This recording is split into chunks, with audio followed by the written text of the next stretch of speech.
Et si je te disais que la fête de Noël n'est pas née avec Jésus, et que ses racines plongent dans une histoire bien plus ancienne, une histoire de peur, de nuit et d'espoir, bien avant les lumières scintillantes, bien avant les cadeaux emballés, bien avant les chants dans les églises, il y avait l'hiver, un hiver brutal, froid, implacable.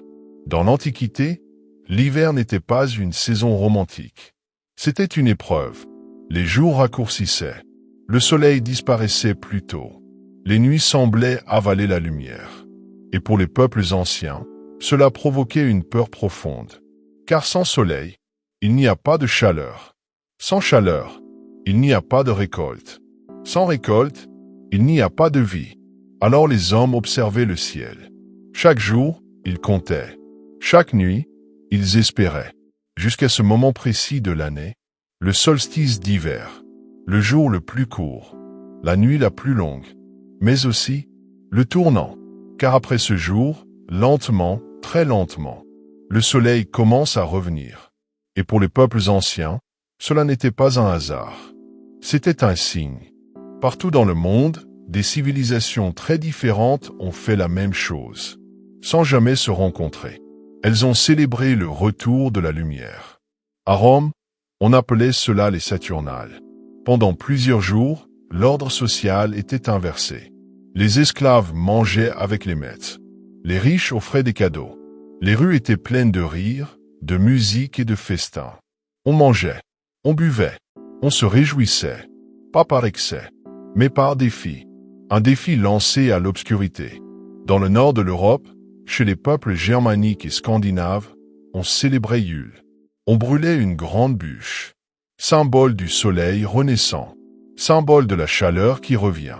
On décorait les maisons avec des branches de conifères, des arbres qui restent verts même en hiver, parce qu'ils représentaient la vie, qui refuse de mourir.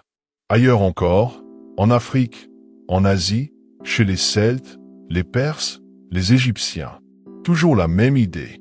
Quand la nuit est la plus longue, on célèbre la promesse du matin. Des siècles plus tard, une autre histoire commence à se répandre. L'histoire d'un homme nommé Jésus. Un homme porteur d'un message puissant. L'amour, le pardon, la lumière intérieure. Ses disciples parlent de lui. Ses paroles voyagent. Sa foi se répand. Mais il y a une chose que peu de gens savent. La Bible ne donne aucune date précise pour la naissance de Jésus. Aucune. Ni jour, ni mois, ni saison. Les premiers chrétiens ne célébraient même pas sa naissance. Ils se concentraient sur sa vie et sur sa mort. Alors pourquoi le 25 décembre? Nous sommes au IVe siècle. L'Empire romain est immense, puissant, mais instable. Le christianisme commence à gagner du terrain, mais les traditions païennes sont encore profondément ancrées. Les Saturnales, le culte du soleil invaincu, les fêtes du solstice. Alors l'Église fait un choix intelligent, stratégique, historique. Plutôt que de supprimer les fêtes existantes, elle les transforme. Le 25 décembre, autrefois consacré au soleil, devient le jour de naissance de la lumière du monde. Jésus, ce n'est pas une coïncidence, c'est une fusion, une manière de dire. Vous célébrez déjà la lumière. Désormais, voici son nouveau visage. Et ainsi, Noël naît. Le sapin de Noël ne vient pas de Bethléem. Il vient des forêts, des peuples du Nord, des rites anciens, parce qu'un arbre vert en plein hiver, c'est un miracle. Les cadeaux, eux, existaient déjà à Rome. Pendant les Saturnales, offrir un présent, ce n'était pas acheter, c'était honoré, c'était partagé. Quant au Père Noël, il commence avec Saint Nicolas, un homme généreux, protecteur des enfants. Puis le folklore s'en mêle. Les cultures se mélangent. L'Amérique ajoute le traîneau, les rennes, le costume rouge. Et le mythe devient mondial.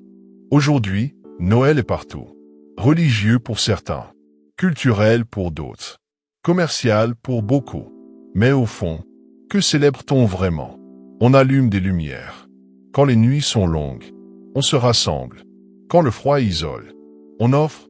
Quand l'année a été dure, sans le savoir, Nous faisons exactement ce que faisaient nos ancêtres. Peut-être que Noël n'est pas né comme on nous l'a raconté, mais son message, lui, est plus ancien que les religions. C'est un message universel. Quand tout semble sombre, la lumière revient toujours. Quand l'hiver est long, le printemps arrive. Quand l'espoir semble mort, il renaît. Noël n'est pas qu'une date. Ce n'est pas qu'une fête. C'est une promesse. Les traditions changent. Les histoires évoluent. Mais le besoin d'espoir, de chaleur et de lumière, lui, ne disparaît jamais. Alors joyeux Noël à tous.